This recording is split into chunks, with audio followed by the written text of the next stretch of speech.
Hai Sobat YRC Pratama University, kembali lagi kita dengan podcast masih tentang terkait dosen-dosen yang ada di YRC Pratama University. Kali ini kita kedatangan dosen dari program studi manajemen ya. Mari kita sambut Bapak Doni Ari Rosandi SEMM. Betul Bapak? Betul. Hai Pak Doni, apa kabar Pak? Alhamdulillah sehat. Kalau nggak sehat, lebih baik dicari solusinya Oh, gitu. daripada dicari masalahnya yang nggak ada yang ujungnya membuat gitu ya. nggak sehat gitu. Betul. Jadi berarti Bapak selalu sehat setiap hari. Alhamdulillah. Stay Baik. happy. Oh, stay happy harus banget. Saya boleh Pak. nyapa nggak teman-teman? Boleh, silahkan. Hello everyone, hello teman-teman, sahabat mahasiswa yang menonton tayangan ini. Jangan lupa like dan subscribe-nya.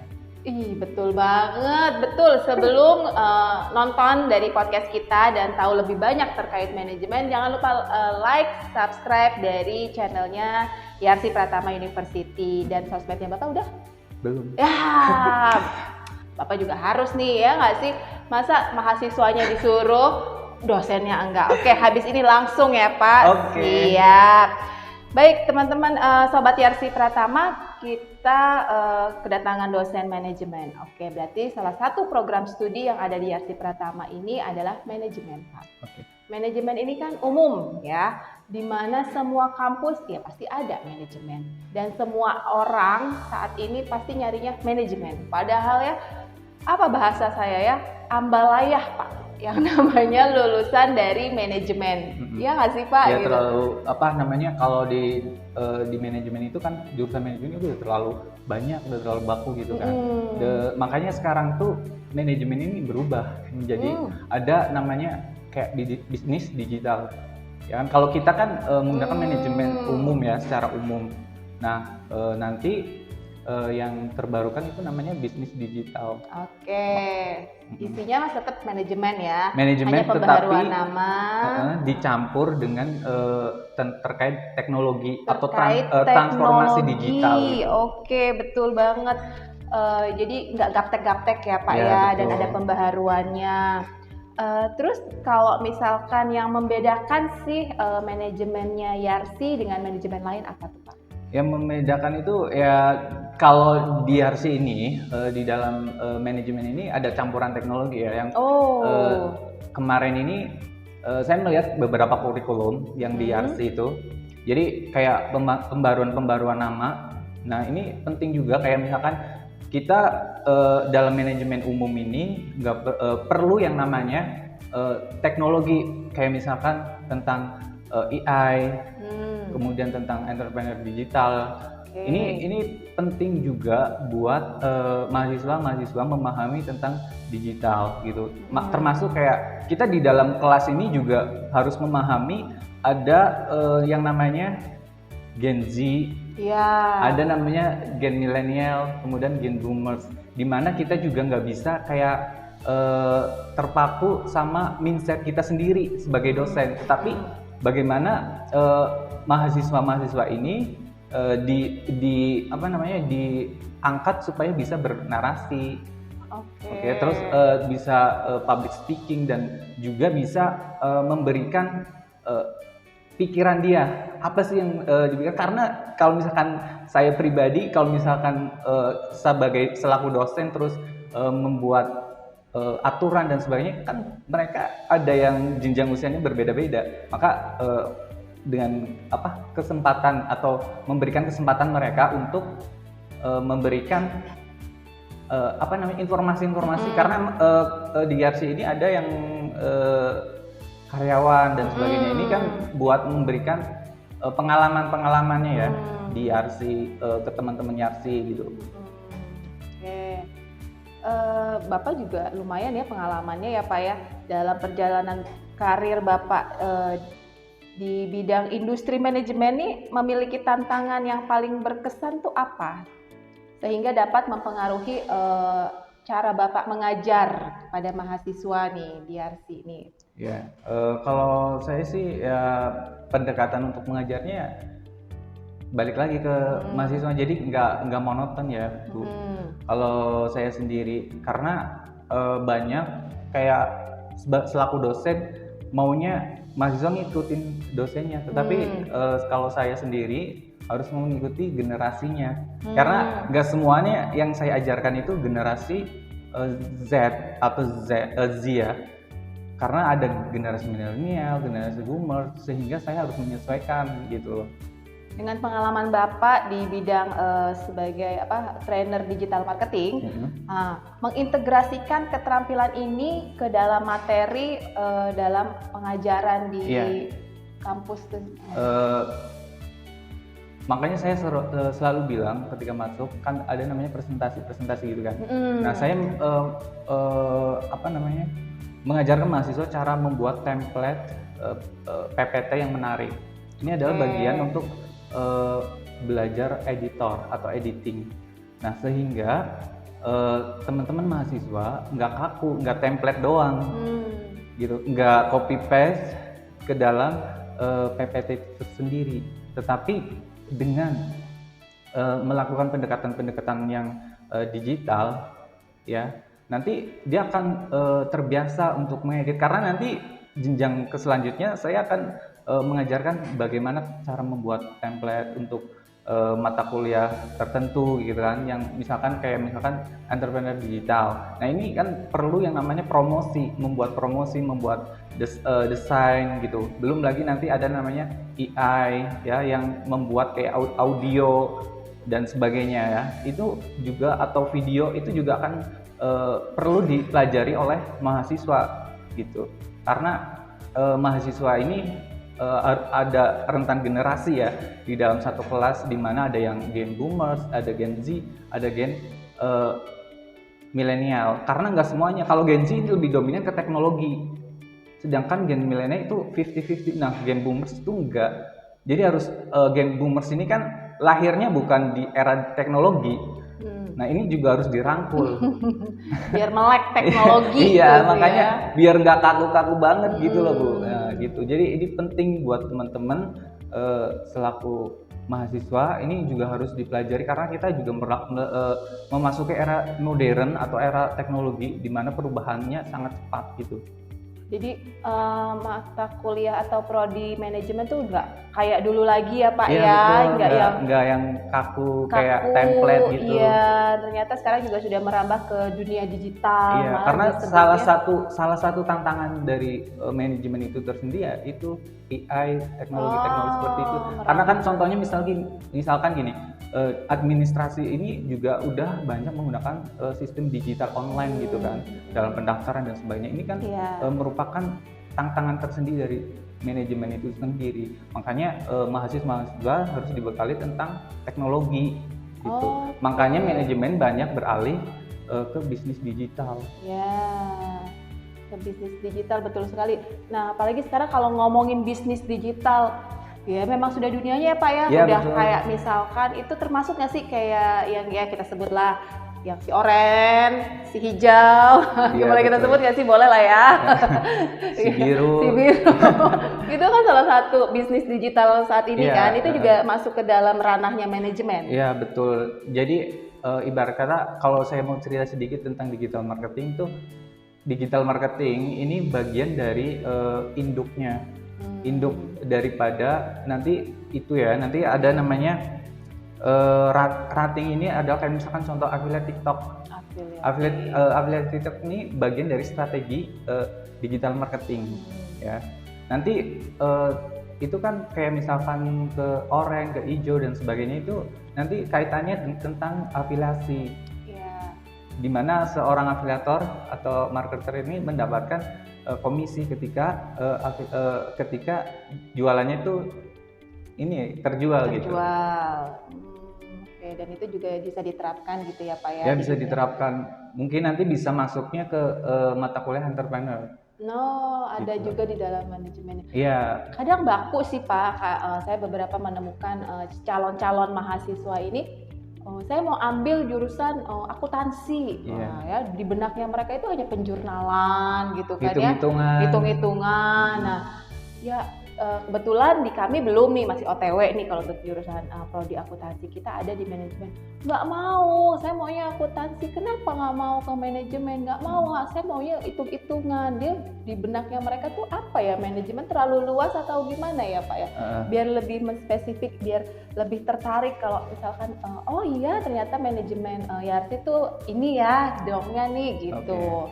Bisa teralihkan dari si akuntansi itu. Di manajemen itu sendiri ada namanya manajemen keuangan. Jadi sebenarnya pola kerjanya juga sama aja. Ada manajemen keuangan di dalam lingkungan manajemen. Jadi kan di dalam ruang lingkup manajemen ini ada manajemen operasi, ada manajemen keuangan, ada manajemen pemasaran, ada manajemen sumber daya manusia atau SDM. Jadi walaupun belum ada akuntansi nih, tetapi bisa ambil prodi manajemen keuangan nanti di akhir semester gitu. Apakah iya nanti ketika lulusan dari manajemen ini jadi manajer katanya gitu? Memungkinkan nggak sih? Ya. Lulusan dari manajemen jurusan manajemen ini nanti jadi apa nih? Apakah sudah dipastikan jadi manajer? Amin. Jadi manajemen. Gen Z ini kan maunya langsung cepat-cepat aja kan, dia nggak tahu prosesnya ya. Lulusan manajemen ya kita akan jadi manajer gitu kan, langsung memegang jabatan manajer di sebuah perusahaan misalkan seperti itu. Nah lulusan dari si manajemen ini nanti jadi apa sih Pak? Oke, jadi kalau misalkan lulusan manajemen itu sendiri secara luasnya, secara globalnya dia bisa masuk ke beberapa bidang luas ya, maksudnya nggak tanpa batas. Dia bisa masuk ke dunia kesehatan, pendidikan, industri, atau di dalam pemerintah atau non pemerintah, kemudian non profit atau perusahaan yang perintis. Itu secara globalnya. Kalau misalkan secara spesifik lulusan manajemen itu sendiri mau kemana gitu kan? Banyak yang tanya kayak gitu. Ya salah satunya menjadi seorang konsultan, ya, kemudian menjadi pembisnis atau kemudian ada namanya HR, human resource, kemudian juga bisa menjadi seorang manajemen keuangan, marketing dan sebagainya. Ini adalah bagian dari manajemen. Nah, secara spesifik. Nanti nggak usah khawatir, nggak usah pusing-pusing lulusan manajemen itu mau kemana gitu kan kerjanya kan? Ya selama jurusan manajemen ini luas ya, jangkauannya luas secara global. Jadi nggak usah khawatir mau kerja di mana, ya kan? Karena nggak ada batasan, hampir semua manajemen itu ada gitu. Bahkan yang paling kecil dulu deh, memanage diri sendiri. Bisa ya. Kan? Buat ilmunya buat diri sendiri juga bisa ya Pak. Bisa, karena kan nanti kan ada namanya manajemen itu kan harus juga kayak belajar mengontrol stres, emosi, ya kan? Sampai ke situ juga. Ya, manajemen bagaimana kayak mengontrol emosi supaya nggak burn out dalam pekerjaan. Nah, jadi manajemen itu bagaimana mengelola waktu juga kan. Ini adalah tentang seorang manajer yang akan menjadi seorang manajer juga harus mempelajari tentang kesehatan dirinya, tentang manajemen kesehatan mental health-nya seperti apa. Karena kan dia mengambil sebuah keputusan. Terus nanti ada namanya kepemimpinan. Kemudian ada yang namanya strategi. Nah, ini penting dipelajari sejak awal. Jadi ilmu manajemen ini kan bagian dari ilmu sosial. Karena dia bukan mengontrol doang, tapi dia bagaimana untuk mengambil sebuah keputusan. Nah, ini penting. Nah, mengambil keputusan itu juga perlu yang namanya mengontrol diri supaya pas nggak emosi, ya kan? Emosi ini nggak bahaya. Harus ambil jurusan psikolog dong ya? Nggak, jadi kan ilmu jadi sudah satu kesatuan, sekalipun betul. Kita ngambil jurusan manajemen, apa yang kita mau kita bisa ada di betul, manajemen. Karena kan ilmu manajemen sama psikologi ini satu kesatuan, sama-sama sosial. IT-nya juga ada tadi Pak, bisnis digital. Jadi benar-benar sudah kompleks jadi satu. Jadi kalau teman-teman mau diambil IT saja atau ambil psikolog aja, ya udah ngambilnya manajemen ya kan. Semuanya ada terangkum jadi satu, bisa ke semuanya ya Pak. Tadi kalaupun nanti di luar sana nggak dapat tempat kerja atau tempat bernaung, memanage diri sendiri aja dulu juga bisa. Ilmunya buat diri sendiri, buat keluarga gitu ya Pak ya, jauh lebih baik juga bisa gitu kan ya Pak. Karena kan goal daripada kesuksesan itu adalah bisa memanage diri sendiri. tersentuh saya. Memanage diri sendiri. Nah, aduh kata-katanya jelek. Nah, jadi kalau teman-teman Sobat Yarsi belum bisa memanage dirinya sendiri, nah ambillah program studi manajemen, nanti ketemu sama Pak Doni, bisa diajarkan memanage diri sendiri seperti apa. Seperti kayak misalkan gini, nanti kan ada yang namanya komunikasi dua arah juga.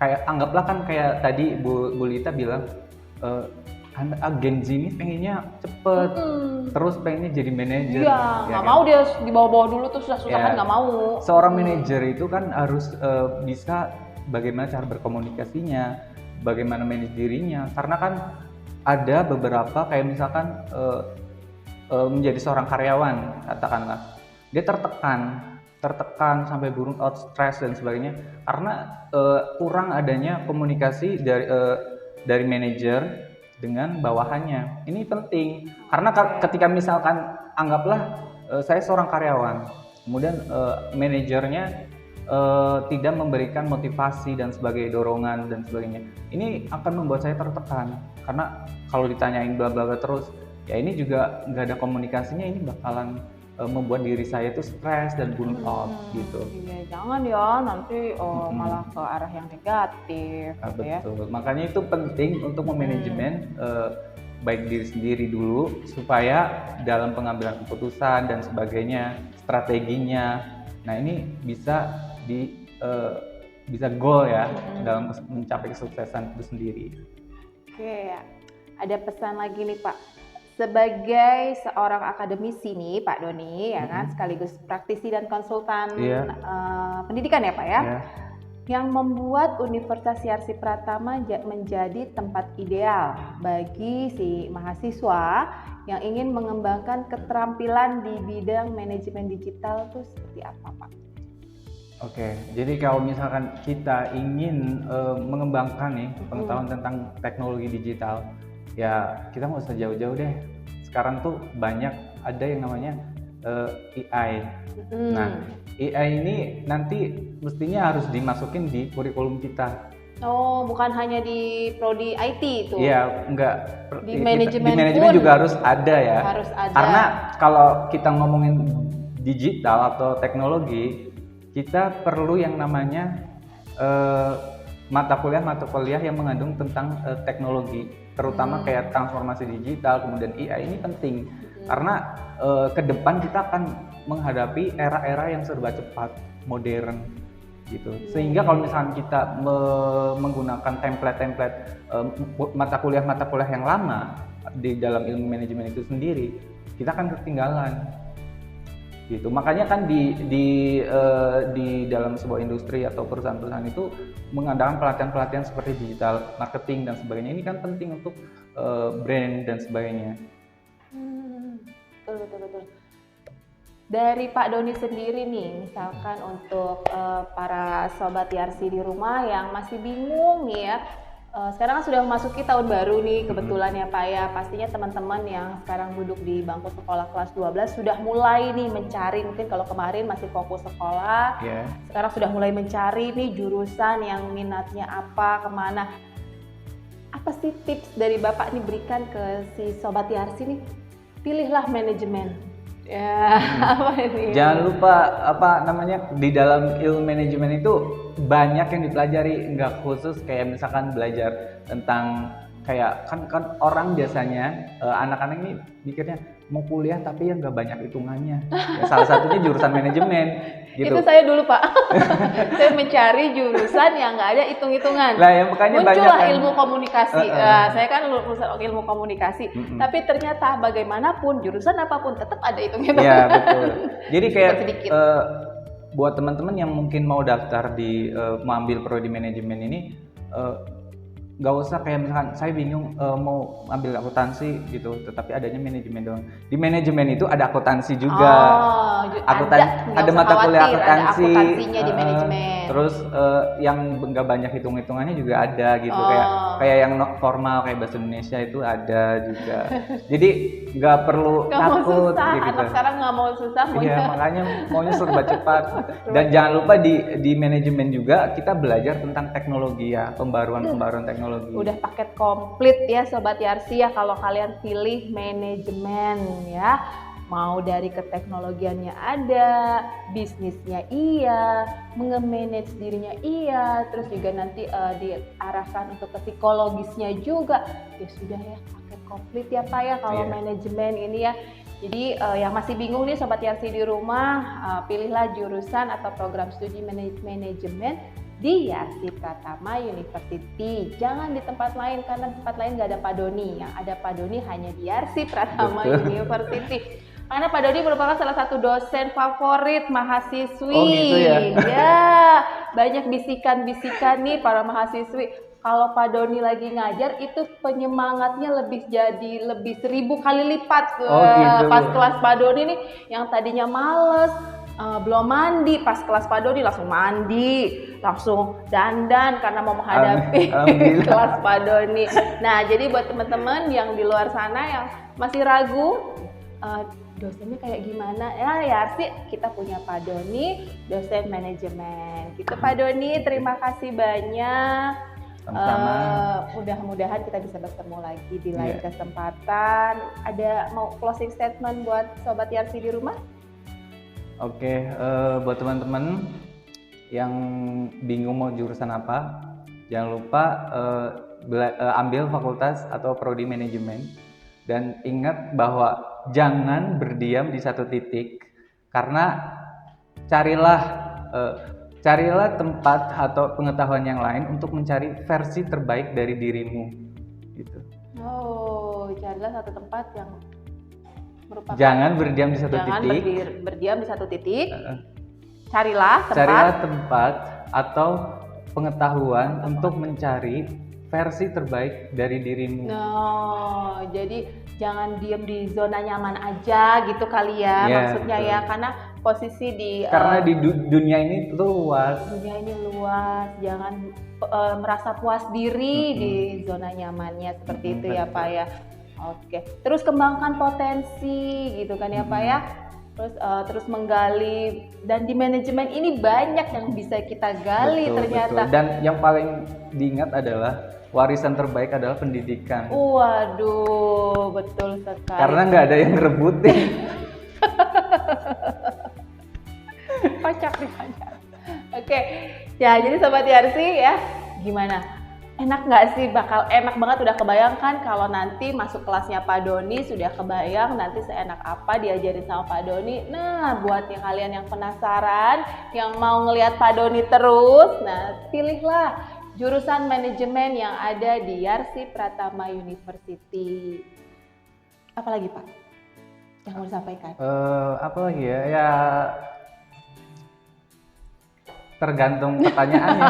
Saya juga bingung nih mau ngajar apa, maksudnya mau memberikan satu kuliah atau gimana gitu kan. Jadi kan kalau misalkan kita mau bicara tentang manajemen ini sangat luas dan manajemen ini mencakup ke beberapa semua bidang bisa ya. Jadi lulusannya ada, nanti nggak terkotak-kotak gitu ya Pak ya, dimanapun bisa, sampai dia mau membuat bentuk atau mau buat suatu perusahaan sendiri pun sebagai perintis startup seperti itu, dia pun bisa dengan background manajemen. Makanya saya memberi masukan untuk membuatkan sebuah entrepreneur digital di mana mahasiswa ini membuat sebuah produk. Wah. Ya, sebuah produk. Ada tuh nanti disuruh bikin produk. Iya, betul. Nanti dibuat membuat sebuah produk, nanti dijual baik secara digital maupun offline. Di Universitas harus memberikan wadah atau ruang untuk menjual dari setiap prodi. Ya, untuk belajar bisnis. Jadi bener-bener nanti yang beli yang beli itu dari dalam ada, dari luar ada. Nah, dari luar ini kita pakai namanya digital, ada bisa kita jual di beberapa platform. Nanti kita ajarkan yang namanya bagaimana memasarkan produk, baik itu dengan affiliates atau sosial media ya. Kemudian ada yang namanya atau yang ke WhatsApp grup dan sebagainya. Ini juga perlu untuk di-upgrade karena nggak harus jurusan manajemen, karena banyak di luar manajemen yang punya potensi untuk berbisnis. Betul. sekarang tuh emang lagi musimnya itu Pak, iya, betul. jualan. Apapun siapapun itu senang sama jualan, iya, betul. mendapatkan Karena cuan. untuk meminimalkan resikonya adalah salah satunya berbisnis tetapi dengan menggunakan pre-order. Nah, nggak stok gitu ya. Iya, betul. Jadi kemudian nanti orang tuh maunya fast response. Ya, fast response. Nah, fast response ini menggunakan WhatsApp, AI, ya chatbot. Berkesinambungan deh tuh. Iya, betul. Saya kasih contoh ya, di dunia marketing itu, digital marketing itu kan kita kalau misalnya scroll HP nih, ada iklan. Nah, iklan ini masuknya kemana? Maksudnya kadang ada ke website. Nah, kalau ke website namanya SEO. SEO ini maksudnya Search Engine Optimize, di mana untuk memperbaiki peringkat di Google. Kayak misalkan saya mencari Universitas Diyarsi Pratama nih. Nah, nanti kalau misalkan sering dikunjungi itu website, dia akan di atas gitu. Tetapi kalau misalkan saya jualan produk skincare katakanlah. Nah, ini produk skincare cocok nggak kalau misalkan saya masukkan ke website gitu. Karena sekian detik dia akan hilang pelanggan kita, audiens kita, konsumer kita. Maka masuklah ke WhatsApp. Masukkan ke WhatsApp, nanti ada yang namanya perilaku konsumen. Nah, perilaku konsumen ini maunya cepet, serba instan, maka gunakan chatbot atau AI. Nah, terus nanti ada yang namanya itu dari iklan ya. Nanti adanya Paid Ads. Paid Ads ini adalah kayak misalnya Google Ads. Nanti kalau misalkan kita memakai afiliator terkait produk, misalkan produk kecantikan lah. Kalau di TikTok nggak bisa, kita menggunakan affiliates karena kan bukan bagian dari Meta. Ya, Meta ini kayak Instagram dan Facebook. Maka ini lebih tepat. Nanti kan kelebihan daripada platform-platform ini juga ada. Nanti bisa diajarkan ketika mengambil jurusan manajemen di Nah, iya jangan dikasih semua Pak, biar mereka mau masuk kelas Bapak. Terus terkait pembelajaran kita kan hybrid learning ya Pak ya, itu mempengaruhi nggak tuh dengan yang tadi sudah Bapak sebutkan dengan cara berbisnis seperti itu, dengan metode pembelajaran yang kita punya nih, sangat bisa kan ya Pak ya? Nggak ada masalah kan ya? Nggak ada masalah dan semuanya on time dan nggak ada yang diganjar dan sebagainya. Intinya mau online mau offline metode betul, kita bisa semua ya Pak ya? Kalaupun kalian sibuk kerja tetap dilayani dengan baik. Itu tuh Sobat Yarsi, keunggulan dari kalian pilih prodi manajemen Diyarsi Pratama ya. Nanti apapun yang kalian butuhkan dilayani sama dosennya dengan baik ya Pak ya.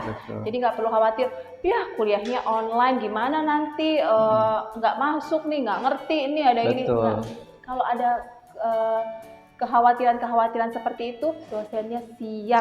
Bahkan pertanyaan di luar konteks juga bisa, dan kita juga bisa, saya juga bisa mengajarkan tentang bagaimana kayak lagi stres, mengelola emosi, ya kan, mengelola emosi, kecemasan. Kadang mahasiswa itu takut untuk bertanya. Nah kita harus segan kali ya sama dosen ya. Takut bertanya, diem dan sebagainya. Ini bagi dosen harus memahami dan kita nggak boleh memaksa. Berarti ada something. Nah kita harus bantu pelan-pelan supaya keluar dari zona itu. Karena nggak enak dalam hidup penuh dengan kecemasan, khawatir, takut. Karena apa?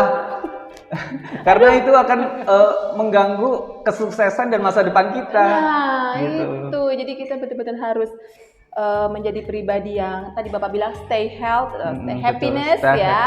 Stay health, gitu. Jadi kalau ada masalah-masalah datanglah ke Pak Doni. Nanti bisa Pak Doni. Saya menampung semua masalah. Menampung semua masalah. Luar biasa banget.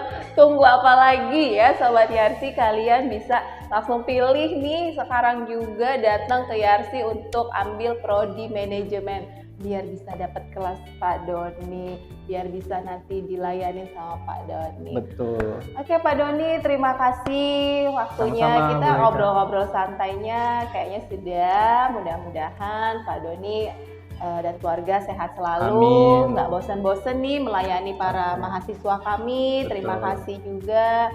Ada yang mau disampaikan lagi? Cukup kayaknya. Ditunggu Diyarsi Pratama. Kalau pengen tahu ya harus daftar di Diyarsi. Nah, kalau mau ketemu Pak Doni, Diyarsi Pratama University. Terima kasih. Wassalamualaikum warahmatullahi wabarakatuh. Bye.